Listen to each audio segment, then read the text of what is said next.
So now that I've done with you guys how to select the right company, now we talk about when you enter the report, how do you deal with the business models that you're going to use? And we think that models are the report's backbone, which is, as you do it, you'll find it's really true. Select the wrong model and your backbone is twisted. Maybe we'll call it twisted. You will not be able to hit your objectives. So, there are, as we love, 3 rules. So here yet again, we have 3 rules for you when it comes to model selection. The first thing is, each model should bring in a new and valuable perspective. Now what I mean is this: occasionally a student will select models that overlap very strongly with each other. So model A is talking about this, and guess what? So does model B. Both models are addressing the same point. Now in that case, the student is clearly selecting a model just to have yet another model, and there is no value in that. OBU marks down such poor selection of models. So whenever you select a model, ask yourself, what extra perspective am I bringing to the report? What does this model do for the report? If it doesn't do too much, it doesn't do anything extra, drop it. Select something else. So that is the first thing. The second thing is, once you select a model, use it well. Do not say, I'm going to select this model, but as you write your report, as you do your part 3, you only have 3 sentences or 4 sentences on that model. I've seen students, they say, I'm going to use this model, and as I read through their report, I say, where is the model? And they say, oh, it's just at that small portion at the bottom. No, once you select a model, it forms the backbone of your report.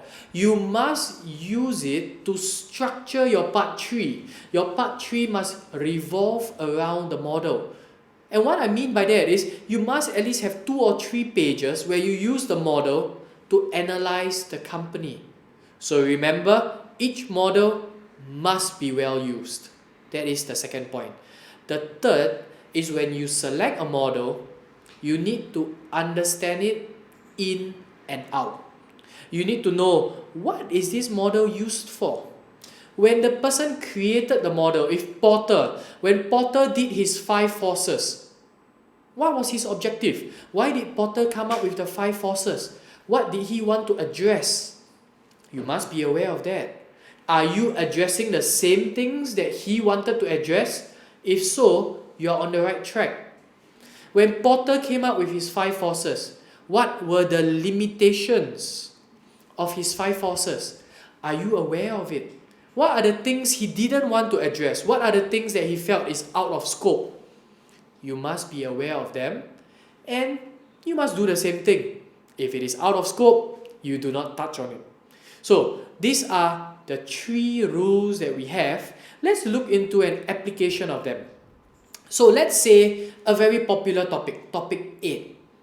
Topic 8, usually students ask, what models do I select for business analysis?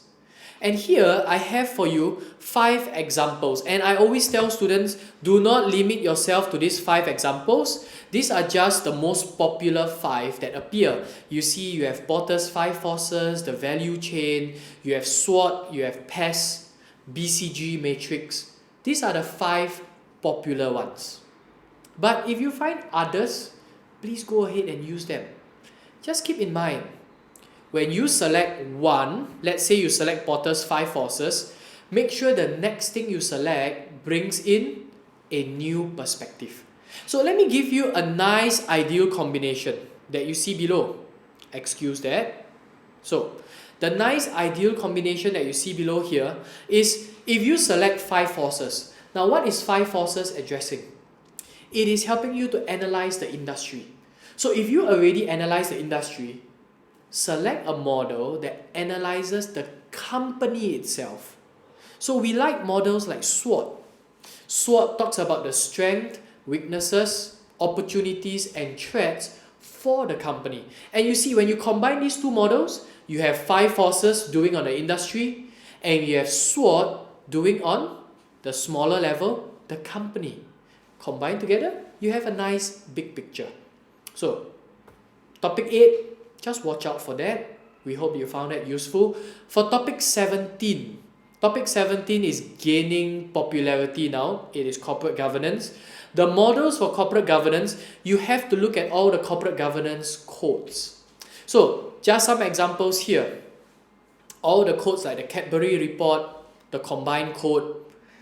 Keep in mind though, that within it, because you have to look at impact on stakeholders, you must bring in Mendelow's matrix.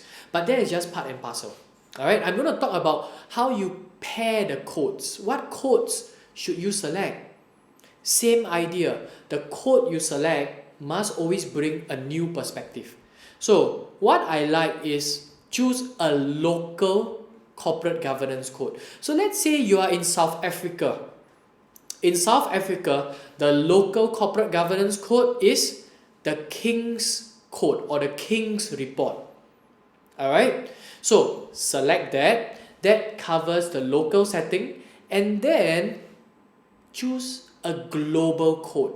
Something that shows the best practices accepted globally. And for that, you have the OECD as an example. OECD has their Code of Corporate Governance, and that is considered a global code. And with that, you have one that tackles the local level and another code that tackles the global level. That is good selection. So that is 17. Let's move on. How about topic 18? Now topic 18, it is how do you select the marketing models? Ask yourself, what do you wish to achieve? Now 18, it is hard for you to choose things that overlap because the objectives you have to achieve are so different. One, you have to show what the industry is like. So if you look at an ideal combination, Porter's 5 forces, why I place it here, it shows you what the industry is like, as I'll just put IN. Once you know what the industry is like, you then go on to what strategy did the company select in terms of marketing. This is covered by the generic strategies model. And thereafter, once you know the strategy the company took, maybe the company went for a low-cost strategy, then how did they implement the strategy? There, you go to the marketing mix, which is either your 4 Ps, or if you are doing services, your 7 Ps. So, model selection for topic 18 should not be an issue at all because it is one of the most straightforward ones. Look at the objective you have to achieve and select the corresponding model to do so. Let's go to the final topic, topic 20. Now here, there are many CSR models, corporate social responsibility, that is topic 20. There are many models to select. Students do get stuck here. My advice to students here is you have so many, right? You have Global Reporting Initiative, Carroll's Pyramid, you have Gray, Owen and Adams. Which do you select? Now, select a model that assesses the company as a whole. That is a good combination. So as a whole, is the company good and active in CSR, or is the company passive? Maybe only reacting whenever there is a scandal. What is its overall position? Find a model that addresses that. And if you need an example, Gray, Owen and Adams, that is a model that holistically assesses the company. Now that you have it as a whole, try to break down. Find a model that breaks down the company and assesses it on different levels or different activities. And for that, a quick example is Carroll's Pyramid. It is a pyramid that assesses the company on different levels within the pyramid. So with that, you have two models. One, looking at a company holistically. Second, looking at a company on a broken down, layer by layer type of analysis. So that is what we recommend to students. And a reminder again, do not lock yourself down to the models here. This is just a sample. Go and do your search, find other models, and if there's another that is more relevant, please select that model instead. So we hope that we have given you a good overview of the common topics and how you should select a model within it. Select the right model, make it the backbone of your report, and you notice everything will just fall into place once you select the right model.